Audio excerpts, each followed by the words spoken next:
time, how do people look at the photophysics, photochemistry, photobiochemistry?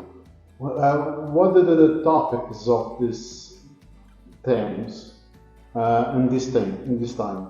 Well, when I started with this topic, it was well, I was in the group of Professor Beate Röder, and she was a specialist for everything related to tetrapyrols. So that was how she described her group more or less.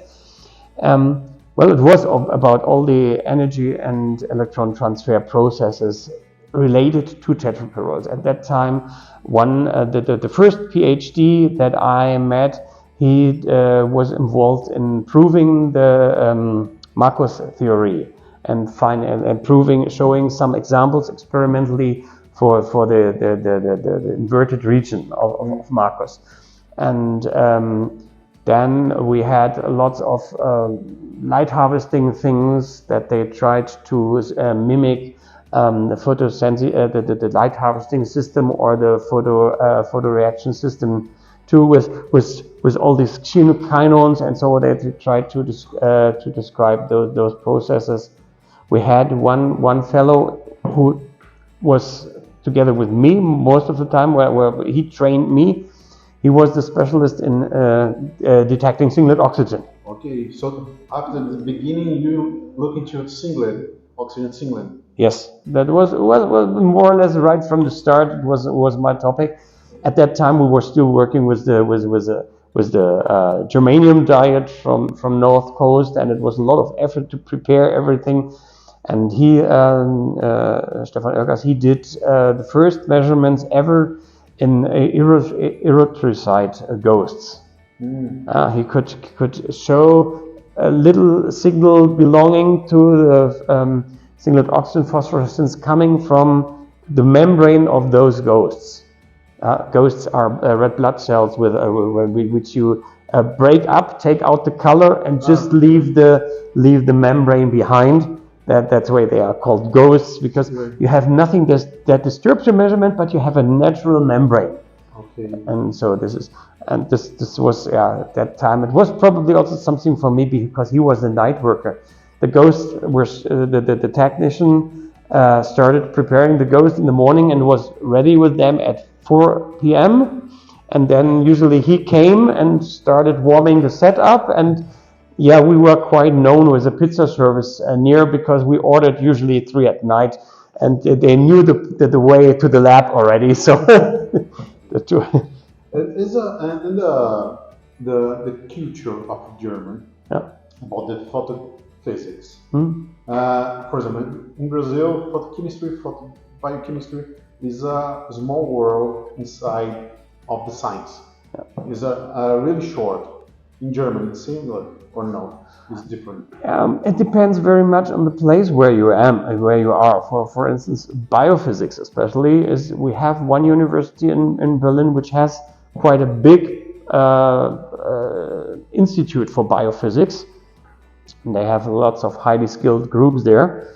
In our university at the moment, I'm the exotic guy, the only one who is doing this, because here the focus is rather on material science and optics. So everything so related to energy conversion, energy production, like modern solar cells, for instance, or hybrid systems, creating materials with special features and so on. We also have some guys working at CERN for high energy physics, but I would say the majority are more or less in this energy material. Because I'm asking that because, for example, here in Brazil, my impression is we have a lot of PDT. Much people knows about PDT, especially the doctors, but they don't use, but they know. The other topics of the photochemistry, photobiology, photophysics, nobody knows. Much doctors don't know what is singlet oxygen. Much don't know what triplet oxygen. So that's our job, to try to inform, try to teach them about the basic knowledge? Yeah, the basic knowledge at least should be there. In the end, the doctor has to have something that is working reliably. So it's not the job of the medical guy or girl to understand everything that is behind. They should mainly know the basic principles, of course, and then they should be the ones who are able to to do that with the patient. Well, that's something that we cannot do. That's their job. So they cannot do everything that we do. So we still need some specialists. However, it would be nice if they would know what does it mean, triplet or singlet oxygen. It would be nice if they know that there is some intensities with light and how deep is the penetration depth and such things. But in the end, it's very often also some technical things. So that's so when you have something like this, they have in the clinics they have such very big lists. I've seen them. With this type of tumor, usually we have available several types of treatments and which one is good and where are the advantages. Then they check how big is it and what. Is there some obstacle in the way and so on? Then they decide for one of those treatments. And PDT is just one of those, of course. And then in Germany, we have some clinics that know how to do that. And we also in Berlin, we have one. In Munich, we have a big group that is able to do that. But we don't have so many of them in Germany. and well, when I talk to my doctor, they know what PDT is, but I'm not so sure if they could explain that. But well, it's not their job in the end. It's just the job of those who use it. Yeah, the others need to know. Okay, there is something that might do the trick, and under this and these conditions, and then we send them to those who know it better. And there are some of the medics that know it better. Okay.